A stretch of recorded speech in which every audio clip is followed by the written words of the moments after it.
Imagine being born into a world where sunlight is a rumor, food is a myth, and your biggest achievement is not dying before breakfast. No, you're not in a Fallout game.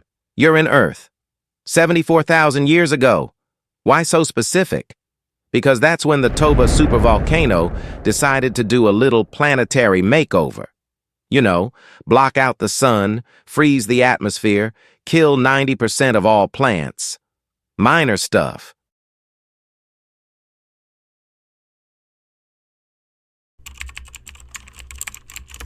One, the Big Boom. Let's set the stage. Somewhere in modern-day Indonesia, the ground says, "I'm tired of being ground." And then boom, the largest volcanic eruption in the last 2 million years. We're talking 1,000 times more powerful than Mount St. Helens. Enough ash to bury an entire continent and then some. The Toba eruption launched 670 cubic miles of rock and ash into the sky. That's enough material to cover the United States in a foot of volcanic doom. And the fun didn't stop there. All that debris in the atmosphere blocked sunlight for 6 to 10 years. Temperatures dropped 15 degrees Celsius, 27 degrees Fahrenheit, globally. Photosynthesis hit the brakes. Entire food chains collapsed like a badly built Jenga tower. 2. You, in this scenario.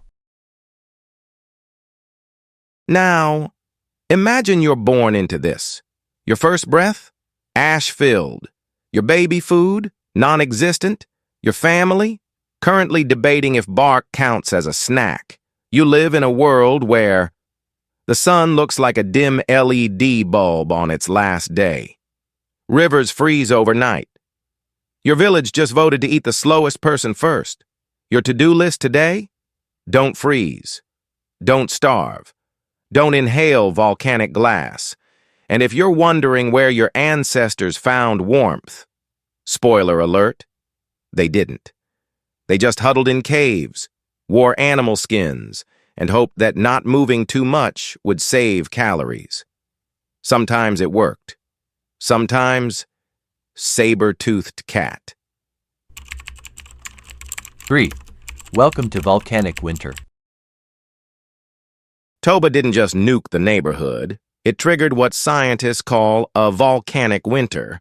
Picture nuclear winter, but 74,000 BC style. The skies stayed gray for years. No crops, no trees, no vitamin D.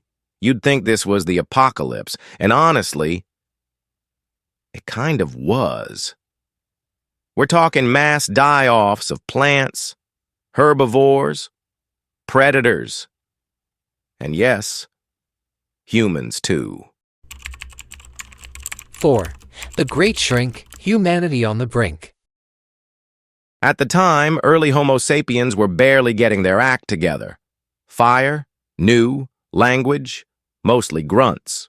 Tools, basically sharpened rocks with attitude. And after Toba, humanity's numbers shrunk to possibly fewer than 3,000 people. That's one small concert crowd away from total extinction. This is what scientists call a genetic bottleneck, where all of us alive today might be descended from a few extremely lucky cave nerds who didn't die. So yes, your great-great-great a million times great-grandparent, they probably survived by chewing frozen roots in a dirty cave while whispering, "At least I'm not eaten yet." 5. Survival equals sheer luck. Let's be honest. There was no survival manual, no doomsday YouTube channel, no prepper kit, just raw desperation, tough feet, and maybe some fungus stew. You know that feeling when your Wi-Fi drops for 10 seconds and you scream internally? These people went decades without sunshine, walked barefoot across volcanic ash, and lived off mammoth leftovers, if they were lucky.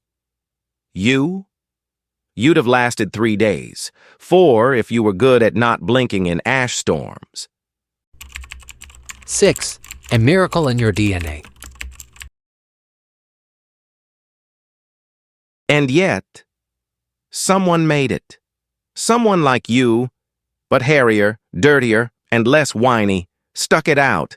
Against all odds, they passed down their genes, one miserable volcanic year at a time. And now here you are, sipping iced coffee, worrying about 5G while your great ancestors had rocks as pillows and death as a roommate.